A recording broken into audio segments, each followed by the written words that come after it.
Üdvözöllek! Rég találkoztunk. Hiányoztam? Emlékszel még a történetre? Ismered egyáltalán a történetet? Ha lemaradtál, akkor ideje bepótolni. De ha már láttad, akkor hadd frissítsem az emlékezetedet. Nyilván nem fogok minden egyes részletre kitérni. Szóval meghallgathatod a történetet egy másik szemszögből is, ha érdekel.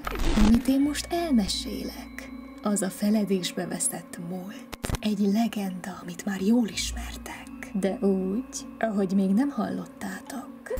A fiatalabb hallgatóság vigyázzon, mert ez a történet nem biztos, hogy nekik való. Szóval még megtehetik, hogy távozzanak. De én azt sem bánom, ha maradnak. Én úgyis rémálmokból táplálkozom.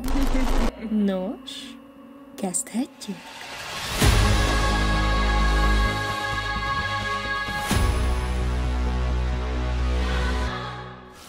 Több mint 1000 évvel ezelőtt született egy varázslatos teremtmény.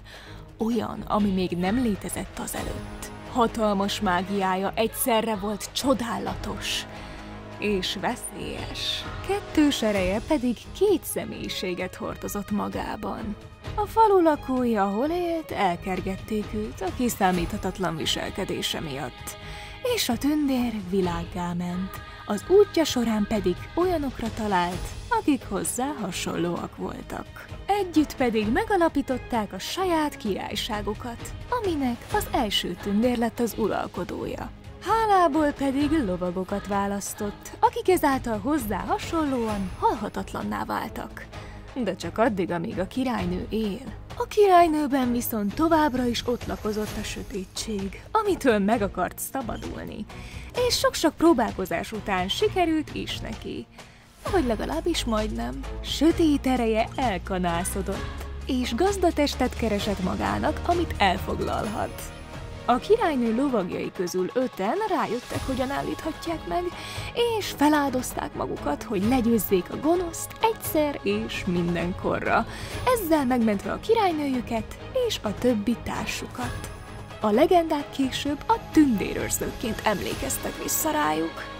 Ám egy lovag nem bírta elviselni ezt az áldozatot, így nekiállt egy olyan varázslat kifejlesztésének, amivel újjáélesztheti őket.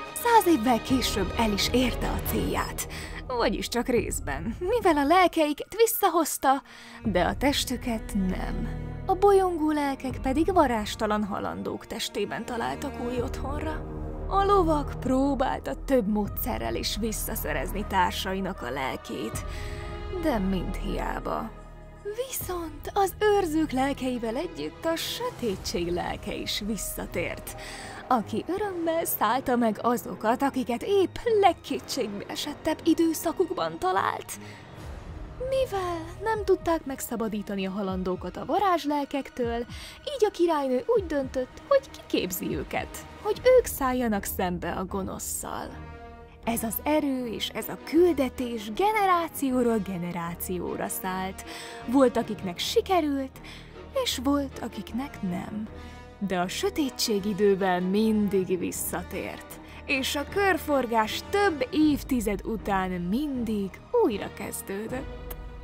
Időközben a lovag, aki felélesztette társait, bánatában elvonult a varázserdő mélyébe, és onnantól kezdve több 100 évig nem látták.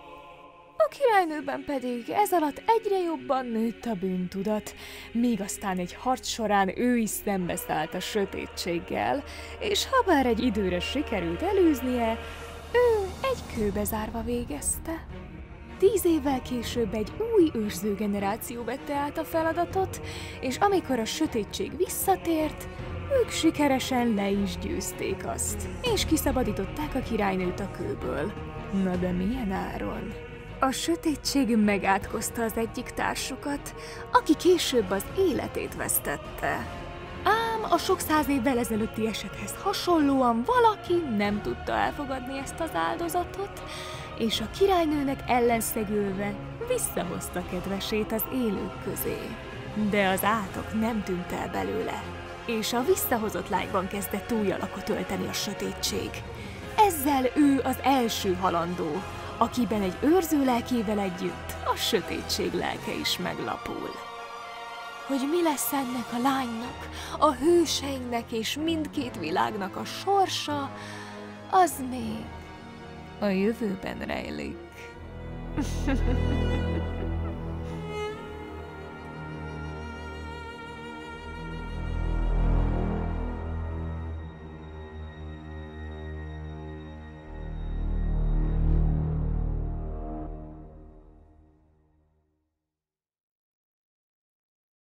Kezdhetjük? Most már!